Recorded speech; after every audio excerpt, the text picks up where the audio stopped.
भाईजान नाम का एक आदमी अपने 3 भाइयों के साथ रहता था। वह बहुत ही साहसी और ईमानदार था।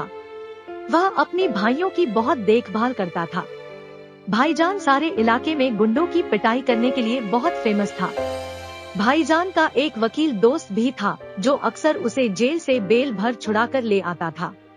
एक बार तीनों भाई भाईजान से कहते हैं कि आप शादी कर लो, लेकिन भाईजान कहता है कि घर में एक औरत आने से सब भाइयों में दरार पड़ जाएगी। वह कहता है कि हम में से किसी को भी शादी नहीं करनी चाहिए और लड़की के चक्कर में नहीं पड़ना चाहिए। भाईजान के सामने तो सारे भाई उसकी हाँ में हाँ मिला देते हैं, लेकिन उसकी पीठ पीछे हर भाई का किसी न किसी लड़की के साथ रोमांस चल रहा था। लेकिन वे भाईजान को कुछ भी बताने से डरते हैं। एक दिन उन भाइयों को पता चलता है कि कॉलेज के दिनों में भाईजान का भी एक लड़की के साथ रोमांटिक अफेयर था। वे सब सोचते हैं कि अगर उस लड़की को ढूंढकर फिर से भाईजान के सामने ले आए तो हो सकता है कि उनके दिल में फिर से प्यार जाग जाए। अगर भाईजान अफेयर करने लगेंगे तो फिर वे लोग भी खुलेआम अपनी गर्लफ्रेंड से मिल पाएंगे। यह प्लान करके तीनों भाई उस लड़की को ढूंढते हैं, लेकिन पता चलता है कि उस लड़की की तो शादी हो चुकी है और उनका यह प्लान यहीं चौपट हो जाता है। इससे सब निराश हो जाते हैं। लेकिन एक दिन भाईजान भाग्या नाम की लड़की से मिलता है। उसे देखते ही वह अपने आप ही उसे प्यार करने लगता है। भाग्या भी भाईजान को बहुत पसंद करती है। भाग्या कहती है कि उसे शरीफ लड़के बहुत पसंद है।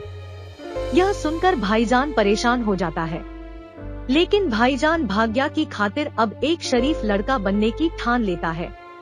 वह सोचता कि आगे से कोई भी लड़ाई झगड़ा नहीं करूंगा। इस तरह से वह भाईजान और भाग्या का रोमांटिक अफेयर चल पड़ता है।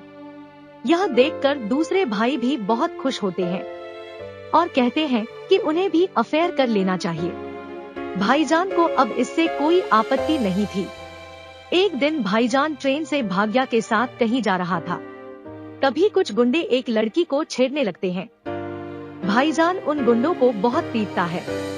यह देखकर भाग्या हैरान हो जाती है। वह तो भाईजान को बेहद शरीफ लड़का समझ रही थी, लेकिन वह तो बहुत खतरनाक निकला। इससे वह नाराज हो जाती है। उसे लगता है कि भाईजान ने उससे झूठ बोला है। लेकिन कुछ दिन बाद भाईजान उससे मिलता है और कहता है कि वे गुंडे उस लड़की को छेड़ रहे थे। ऐसे में वह चुपचाप कैसे देखता रहता। धीरे धीरे भाग्या कॉन्विंस हो जाती है और वो भाईजान को माफ कर देती है, लेकिन कहती है कि आगे से कोई झगड़ा फसाद ना करें। भाईजान इसके लिए मान जाता है। एक दिन भाग्या भाईजान को अपने घर ले जाती है और अपने परिवार से मिलाती है। वहाँ भाईजान को पता चलता है कि एक आदमी भाग्या के खानदान का पुराना दुश्मन था और अक्सर उन्हें तंग किया करता था। भाईजान उस आदमी को सबक सिखाने की ठान लेता है, लेकिन इस बारे में भाग्या को कुछ भी नहीं बताता। एक दिन वह गुंडा पूरे मार्केट पर कब्जा करने की कोशिश करता है। इसके लिए वह अपने गुंडों को भेजता है।